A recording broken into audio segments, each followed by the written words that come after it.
So Guerrilla Games finally showed us what they've been cooking, and, well, the internet has thoughts. And by thoughts, I mean the comment section is currently a smoking crater of roasting. Welcome to Everything Wrong with Horizon Hunters Gathering. First off, let's talk about the elephant in the room.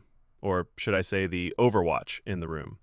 We went from the breathtaking, photorealistic vistas of Forbidden West to this. It looks like Horizon had a midlife crisis and decided to dress up as a Saturday morning cartoon. They're calling it a dynamic art style that matches the energy, but let's be real. It looks like every other hero-based live service game that has launched and died in the last 3 years. Did we really need Horizon Fortnite Edition? Next up, the live service of it all. The trailer proudly announces a roster of hunters that grows over time. You know what that's code for? Battle passes, skins, and please don't stop playing our game because we need to hit our quarterly revenue targets. The game is built on missions and incursions. It's basically a checklist of modern gaming tropes. You've got your randomized power-ups, your roguelike elements, and a hub world where you can hang out in your customizable campsite. Is this really what Horizon fans wanted? We wanted to explore the mystery of the old ones and see Aloy's journey continue. Instead, we're getting Axel, a guy who looks like he wandered out of a mobile game hunting machines for perks. It feels less like a passion project and more like a corporate mandate to have a multiplayer extraction light game in the portfolio. Let's look at the combat.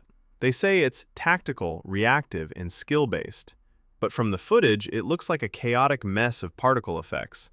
One of the best parts of Horizon was the precision, tearing off specific components from a Thunderjaw with a well-placed arrow. Now, it looks like we're just spamming abilities in a squad of 3 until the health bar goes down. They've added classes, tank, support, and tactician, because apparently every game in 2026 is required by law to have a tank class. And don't get me started on the roguelike build system. Every machine encounter gives you a power-up, so we're essentially playing Hades but with robot dinosaurs and a lot less charm. It feels like they took 5 different popular genres, threw them in a blender, and hoped for the best. Guerrilla was very quick to say this game is fully canon. Why? Why does the Hunters Gathering need to be canon? The story is about a crew of unlikely heroes venturing out to stop a machine threat that is getting deadlier by the day. That's the most generic plotline I've heard since the last time I read the back of a cereal box. By making this canon, they're forcing fans who actually care about the lore to sit through this stylized spin-off just to make sure they don't miss a single line of dialogue about the American West. It feels like a way to hostage hold the fan base into supporting a game that clearly wasn't made for them. If you don't believe me, just look at the comments. People are calling it Horizon Zero Interest and Concord 2.0. There is a massive disconnect between what the developers think matches the energy and what the players actually want to see from this franchise. We're in an era where gamers are exhausted by early playtests, social channels, and Discord communities for games that haven't even proven they have a soul yet. We don't want to give the game its final shape.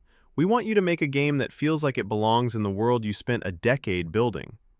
Look, maybe the gameplay loop will be fun. Maybe the Cauldron Descents will be the best co-op experience of the year. But right now, Horizon Hunters Gathering looks like a textbook example of a studio chasing trends that have already passed. It's got the art style of a mobile game, the monetization structure of a live service nightmare, and a story that feels tacked on. But hey, at least you can customize your campsite, right? What do you guys think? Is this a bold new direction for the franchise? Or is it just everything wrong with modern gaming in one trailer? Let me know in the comments. Don't forget to like and subscribe, and I'll see you in the next one.